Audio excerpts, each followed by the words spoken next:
Right then, it's time for an urbex's holiday. On this holiday, I'll be staying for a week in this £10 million mansion. This place is abandoned and it makes for the perfect luxury holiday, so let's go! Right then, welcome to my new mansion house. This place is worth multiple millions of pounds. This is an expensive mansion. So let's go and explore it. So up the steps I go of my beautiful new mansion up to the upper ground floor where you enter in on the upper ground. Interesting layout to this, rather unusual layout. Let's go in to the lovely mansion and let's make sure I lock myself in. Let's first go this way. And now we go into the main living room of this Millionaires Mansion. So there's got some wardrobes there, some sort of hidden panel wardrobes. You sort of pull out and there's like stuff in there, like that's empty, but interesting setup. And this is what the main living room looks like. This place is pristine. This is a proper luxury Millionaires Mansion. Sadly, all of the furniture is missing apart from this semicircle sofa, which is what we slept on. This is a place where they sleep. They just sleep on this sofa because why the fuck not? That sofa must have been here for years. A few splodges on it. It was pretty clean. Like, it's clean enough to sleep on. Like, this is like a perfect week's holiday. A week's holiday to a Millionaire's Mansion for free. So now let's head this way, going the other way in the mansion. So that was the main bedroom. In here is the kitchen. Everything you possibly need in this Millionaire's Mansion. We've got here the cooker and oven actually works, so we can switch that on. We can cook our pizzas. It's all very nice. We've got a cooker there. We've got everything here. We've literally got. We don't have plates, but we've got pretty much everything we need really. The kitchen is big. Like, this is a posh kitchen. We've got a fridge. The fridge works as well. Haven't switched it on because we don't really need a fridge, but we've got a fridge. We're staying here for an entire week, so this is like a holiday home for us. We've got a Millionaire's holiday home for free. There's our bikes because this is in the middle of nowhere. There's no trains here and literally miles from anywhere. Up to the first bedroom. Here's what the first smaller bedroom looks like. Looks like that. In here we've got a bath and toilet, which looks like that. So we go out of here. Now we've got a boiler just in there for hot water. That actually works. I think that one works. Yep, that works. So we've got hot water. You go out here. Along we go to the next bedroom, which looks like this. That's your next bedroom. It has a shared toilet. It goes to the same toilet in that one. As well as that, there's also an additional bathroom out here. So you've got loads of toilets in this place. So you've got that bathroom as well. Then if you continue walking around, it's like a semicircle building. Go to our next bedroom, which looks like this. This is a lesser graded bedroom because it doesn't have the ensuite toilet. Continue around this way and we've got here a very big bedroom, which looks like this. This is a very nice bedroom. I think this one is also a master bedroom of the building. Go around this way, we've got here the jacuzzi room. So you've got here this lovely changing room for your jacuzzi, and we go into this bathroom here, which is a jacuzzi bathroom with a slightly inappropriate picture above the jacuzzi, and that is what it looks like. Bit dirty. And now we go to the swimming pool. And now we go to the swimming pool, and that's what the swimming pool looks like. So we've got not only a jacuzzi and a luxury Millionaire's Mansion, we've got a swimming pool, and the swimming pool actually works. All of the stuff works for it, all the pumps work, it all runs. So we could go for a swim, except there's a problem. It's empty and it doesn't seem to want to fill up. We tried to fill it up, but it doesn't seem to want to fill up, so there is a problem there. So let's show the toilet. It's a swimming pool toilet, it looks like this. And a shower there. I'm trying to get the showers working actually. Have a nice shower, because all the boilers work, we might as well have a nice warm shower on here. We've got toilet here, is now changing room for the pool, but a room I want to look at is this room here. So if we now come into here, turn on the lights, this is the pool room. We've got there dosing equipment there, we've got acid and chlorine, and the two of those are combined together to get the pH correct. That's dosed into the water. This is a half chlorinated and half UV pool, so it uses less chlorine than a regular pool, but it's not fully UV, so that's the UV there. Now UV has just enough UV in it to reduce the amount of chlorine, but it's not one of the pools that's fresh water, so it's not completely UV, it's not completely chlorine, it's a mix of the two. Over here we've got the filter, which looks like that. Now this here is how you fill up the pool. and there's almost no water flow on that tap. And sadly we can't fill up pool. There's also another method, which is the incoming water. We can actually fill up pool, but nothing comes through this way. So sadly we can't get that pool filled up, which is really annoying. We do also have some pumps in here. So we've got this pump number 1. That pumps everything through the system. We've got a pump down here below floorboards. We'll hit a boiler. So if we switch the boiler on.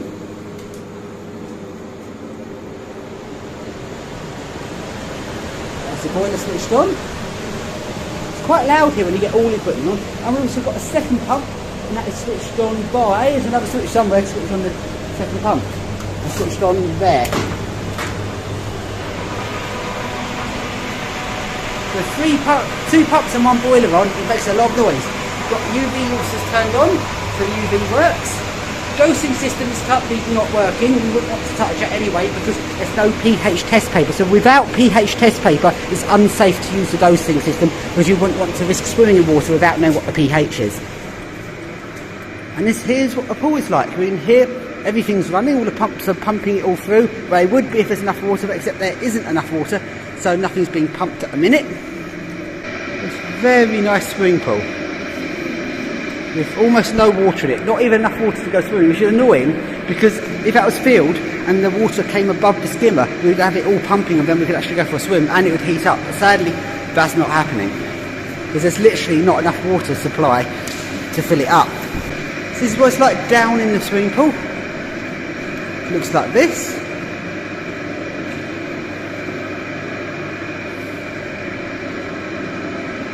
The gurgly pumps. And does that. Secondary boiler there. So just switched off boiler. If I switch on the boiler on its own.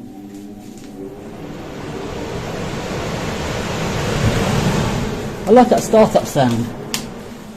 It's a very interesting start-up sound to this. Well, here another system, which I'm not quite sure what that is. Got all of the stuff there, got all of the chemicals. Got another filter down there. This is what the swimming pool looks like. So let's go out of this pool room. And I think that's about it now. So now I can tell you what's downstairs. What is on the floor below. The upstairs is the mansion house. Downstairs, there's something else. Downstairs we have the garage. Now this is where the fun happens. We not only do have a Millionaires Mansion all to ourselves for an entire week, we also have a toy to play with. This is the ultimate toy. It's a big boy's toy. We actually buy a pump just to get a tyre pumped up. So then, let's drive this mini tractory thing. Now this didn't have any petrol in it, so we actually cycled off to a nearby petrol station to get petrol, and the staff there were very confused by 3 pedal bikes and turned up wanting petrol. We just told them about how pedal bikes needed some more fuel and they believed it. So we took the petrol back to the mansion and we managed to get this mini tractor working.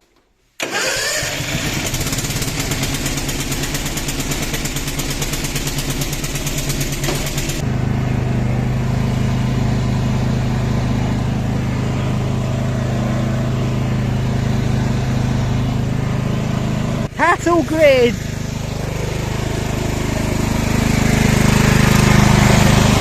Oh, I passed it! Easy!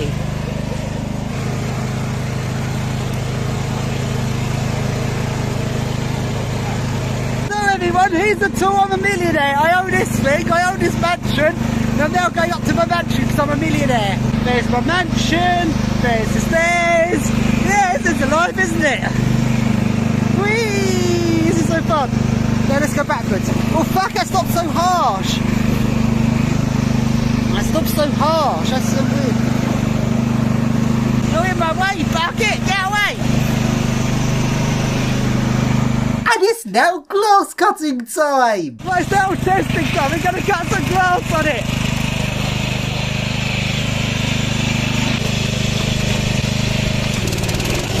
Oh yes, look at that lovely, beautiful grass cutting!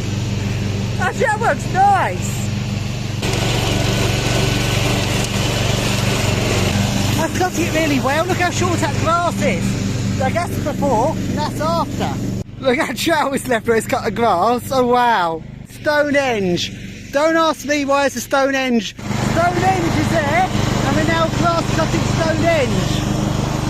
Stonehenge needs its grass cut! Yeah!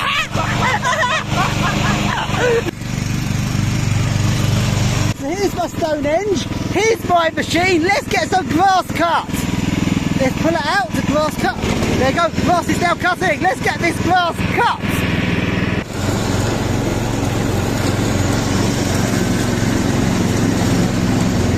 And on this mini tractor thing, the throttle's a bit dodgy, it wouldn't go to full throttle, so to get it to go full speed you have to open it up and pull on the throttle cable manually. There you go.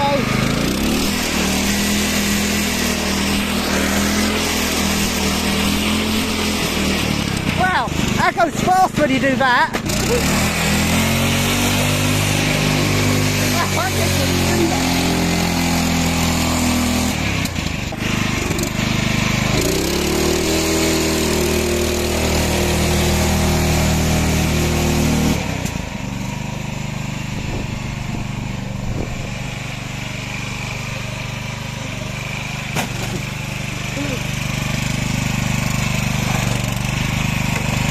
And let's do some wheelies.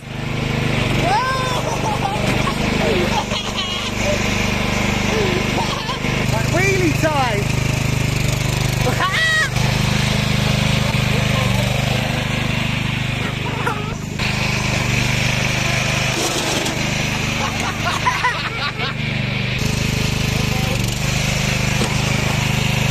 And let's now do some mini tractor surfing. This involves sitting on the front of a tractor while a person driving it moves it about very violently and see if you can hold on without falling off. The acceleration of this thing is so violent, it's actually quite hard to stay on it when it suddenly reverses. There you go, everyone here, you've got 2 surfers and 1 driver. Now, if you fall off if I do this. Hold tight, let's see if I do it again. So forwards and backwards. If I was a cow, I wouldn't be able to pass this.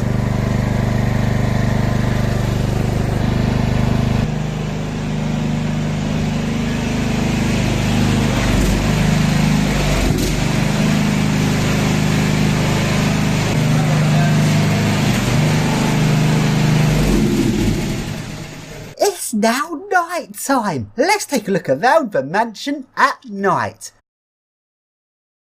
So then, night time in our Millionaires Mansion holiday. Go through here, let's take a look at the pool at night time. This place actually looks nicer at night than it does at day. There it is, that just looks really stunning at night. It's really nice looking.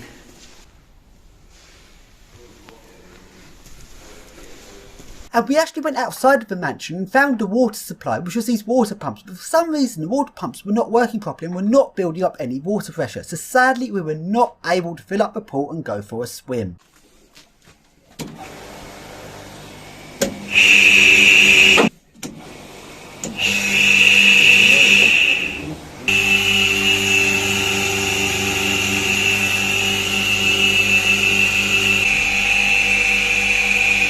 And this is how we slept in this abandoned Millionaires Mansion. And now, on this week's Millionaires holiday we did, we took a look at loads of different urbex sites around the area we were staying. So now to the next one, which is this house and gardens. This place is very freshly abandoned. It was only abandoned not very long ago. And it's just really nice to explore somewhere which is still pristine. And as far as I know, we are the first urbexes to ever explore this building. Before we go inside, let's take a look at the grounds, where there is an abandoned car. A very posh twat status symbol car. It's a Mercedes, not my sort of thing at all. But this is an old car. This car was built in 1994. Let's take a look at it. Let's have a look inside. Okay, someone shut themselves on the car seat. Yeah, it's mouldy as fucking it. Not too bad as such. Like some bits are quite pristine. Like, Automatic. yeah, it's an automatic. Yeah, again, most Mercedes are, aren't they? Press a hazard to be flat. No power at all. Yeah, it's been there for a while then. Yeah, this hasn't moved in ages. Skylight is disgusting. It's got condensation on it. That's what the interior looks like. Yeah, this is your overpriced, silly Mercedes. Looking a bit rough. Gas guzzler. Yeah. Good for bangers though. Yeah, good for bangers. It's tidy though, isn't it? Yeah, not in that bad a condition. Everything's quite accessible in here for easy maintenance. Let's check the oil. The oil, everyone, is a bit of a dark colour. What's in the big tank here? Screen wash. Well, that massive tank? Yeah. That's all screen wash? Yeah, 5.1 litres. Why would you want 5 litres of screen wash? Same size as a moped petrol tank. That's adding 5 kilos to your car unnecessarily. Coolant. It's in German. Auf. That's what your coolant looks like. Coolant looks a bit bad actually. It's inside, even though the seat cover's been shut on, you get rid of the seat cover, the seat underneath's actually pristine. That's MOT'd. Yeah, to next year. No, how is that MOT'd? 8th of November 2022. How is that MOT'd? That's knackered. The garage, there is that. In garage number 2 there is, let's open it up. There's loads more lawnmowers. Now, how many lawnmowers do they need? There's, we've got here is our lovely sauna. So we've got a shed with a sauna. Oh, here's a sauna. Wow. And now let's take a look at the house. This is a large house with 4 bedrooms and 4 bathrooms. This house was last used as a very small scale hotel. Inside this house is completely pristine. It's exactly how it was when the hotel was abandoned. I'm guessing it was abandoned due to coronavirus. So here's our first room, which is a twin room. In the cupboards there is drawers. The bed looks like this. Oh, you know what? I feel like going for a sleep. I'm quite tired. How clean's that? Do I dare sniff that? Clean. Reasonably clean. Like, it smells like it's washed 5 years ago and no one's slept in it since. In the bathroom we've got pink toilet, pink sink and pink bath. The bathroom looks like? Quite reasonable actually. That's in pretty good condition. There's the joys of being first to a property. You get to see it before it's been trashed by all the urbexers. Yeah, that is 80s. I like it. That's security desk. Maybe not. Boiler room. That's what a boiler looks like. There's bedding here. Is this a hotel or a house? Like, feels a bit more like a hotel. Huh? Vintage plugs. That's nice. Beep, beep, beep. Your presence has been detected. Security services will be on their way shortly. Any intruders found in this site will be prosecuted. What's in there? Loads of boxes in there. And into the office room. This is where they kept their paperwork for their hotel business they're running. That's like how profits and losses. 2004. Yeah, this is definitely a hotel. That's too big to be a house. I can't even open the cupboard. Okay, that's a shit room. That is a nice bath. That is really nice. Toilet, sink, little toilet washing thing. And here, that's a bit mouldy, that room. I don't like that one, it stinks. That there's a bathroom. So we're now going to have, what's under the stairs before we go up then? Fuck all, okay. Now we're going to go up the stairs to upper ground floor. Which looks like this.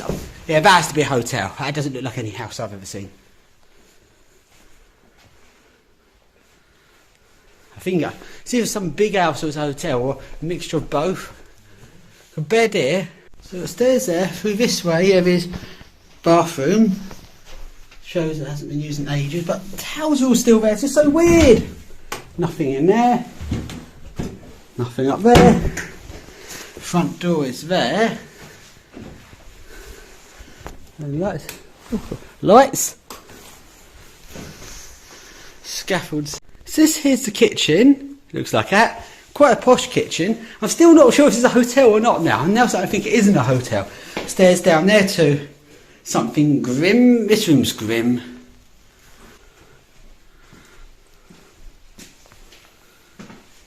This is so strange. So then, we now go to the next abandoned building in the area. This abandoned building is a medium to large sized hotel. This hotel is quite run down. This hotel also felt particularly dated. Now this place has been abandoned for quite a long time, about 5 years or so. This place actually looks quite pristine, surprisingly, for how long it's been abandoned. All electricity still works. There's TVs in all the rooms that all switch on.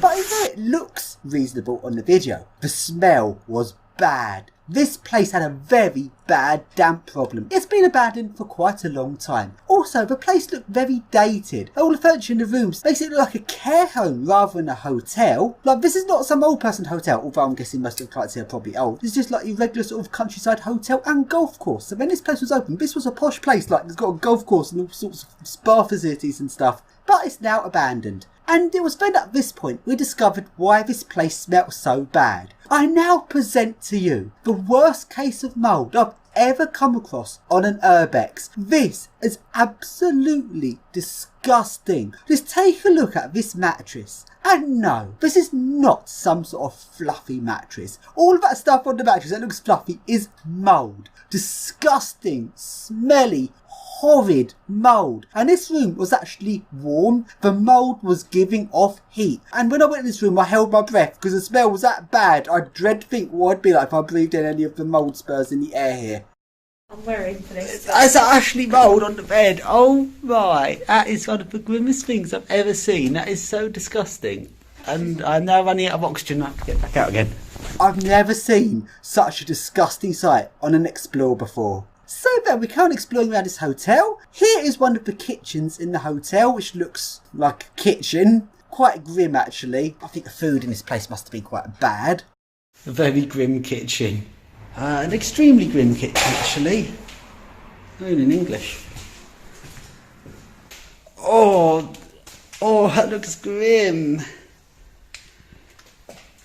This is why I like to eat in places where the kitchen's on view. At least in McDonald's you can actually see into the kitchen from when you order, so you know what the quality of the stuff's like and how hygienic it is.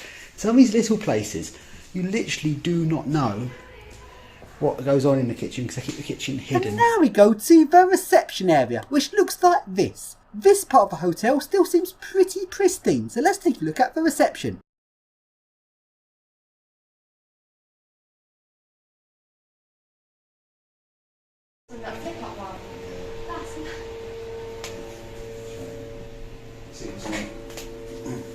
Camera.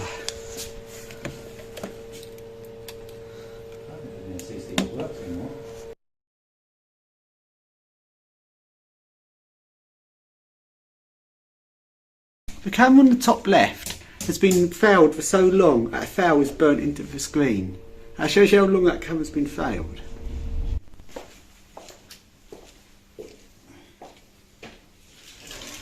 Let's open up the safe.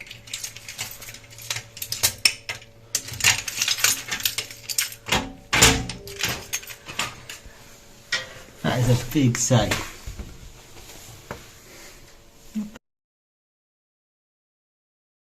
The old safe, which is currently locked. We cannot open this safe.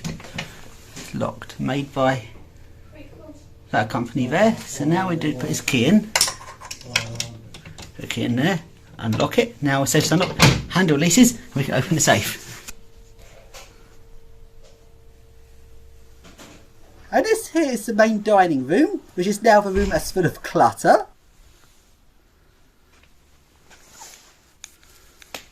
Look at the mirrors, look.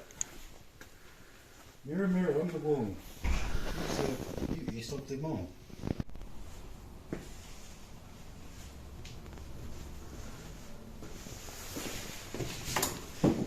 Big washing machine.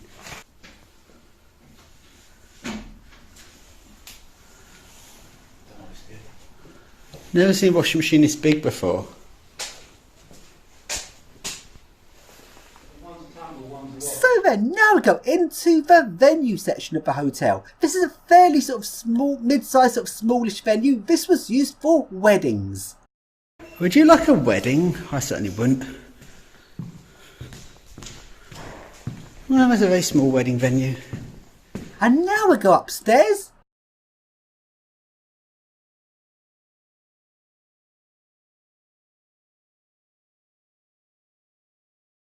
And along to the manager's office. Let's take a look around this office.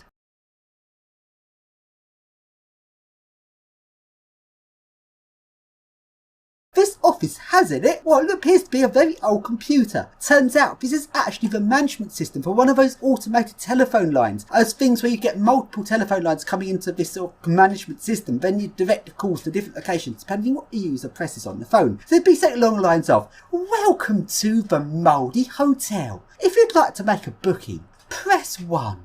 If you'd like to amend or discuss a booking, press 2.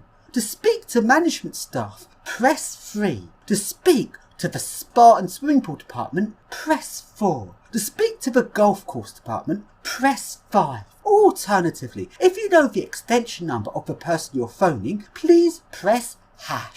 Then when you press your button a bit, it'll be like, we are very happy to take your call, but we'll have to put you on hold for 5 hours. Then the whole music starts. Yes, that sort of thing. But it's very interesting to actually see what one of these looks like, especially a very old version of this system. Interestingly, the hold music as it plays is on a separate unit, which is plugged into the main system. And now, looking at management offices, and now to something which is quite funny. Let's take a look at the complaints. This person is complaining that they wanted to tee off at a golf course at 11 AM and couldn't until 1:15 PM. Like, that's just petty. That's not even much of a complaint. How boring's that? Oh well, handwritten complaint. People still made handwritten complaints in 2010. The majority of complaints here are about people's times having to be rebooked for like the spa and golf course and stuff. Like, that's boring. I want a complaint that's more exciting. This complaint's about a wedding. Our primary contact was one of your expert team of wedding coordinators, can't say a name, events manager. The reason we initially chose to go with your venue is because we were told we could have a service outside. After booking your venue and progressing our plans, we were then finally told by a hotel we did not have a licence for outside weddings. How disappointing. We feel like they were misled in order to secure the booking. Even when there's a telephone complaint, staff actually have to print it off and then store it in the cabinet. Like, that's very paper intensive. Just think about all of the staff's time handling these complaints. It'll probably cost more money than anything else in this hotel. My husband booked us both in for one night stay at the blah blah hotel in Manchester for a birthday treat for myself, with spa treatments booked also. It's probably the most disappointing stay I've had in a hotel due to very poor hygiene and lack of attention to detail. On opening the door, the room was freezing cold. There was only one complimentary dressing gown and slippers, not two. The bedding, both on the quilt cover and two pillowcases, had tears in it. The bedside lamp had a large rip and was tipped over. The glass on the dressing table where the television was on was dirty and streaky everywhere. The bath had 2 long black hairs in it. Also on the floor had several hairs. All of the above I find totally unacceptable for the price we paid for this room. This hotel, from the other things I've seen, is only £70 a night. Fucking hell, it's hardly that expensive a hotel. To who it may concern, got quite a long complaint here. The first problem we encountered in the room was a patch on the carpet near the room door. The carpet was soaked with what I could only assume was water. After further investigation, discovered it seemed to be some kind of leak coming under the bathroom tiles. Fire alarm sounded. I can totally appreciate this was a false alarm and was silenced within a few minutes. However, it didn't help knowing that the fire door outside the room was no longer there. If it had been a real fire, we can only assume the consequences of lack of fire door would have spread the fire outside my room on the 8th floor of the building. The thing that makes this complaint more interesting is it's got pictures. You've got a fire door falling off. Oh, terrible hotel this is. You've got, that's the patch on their carpet. Doesn't look anything that special, to be honest. That's a leak coming up from under the carpet. That is a dirty shower. It's not that bad. These people complaining over nothing. Oh, I've stayed at worse and I didn't even bother complaining. It's not bad, to be honest. And this place had boxes and boxes full of complaints. All of them had to be printed off. Even when someone complains on the phone, the staff had to type out the complaint and then print it off. There's a lot of complaints here. And to be honest, most of the complaints were just about problems with bookings, which is not that interesting, or a lot of them about people just being overly fussy. It was like, one speck of dust on the wall of my hotel room. This is disgusting. It seems like most of the people staying at this golf course hotel were stuck-up twats. But hey, I think most people that play golf are stuck-up twats, so that kind of speaks for itself.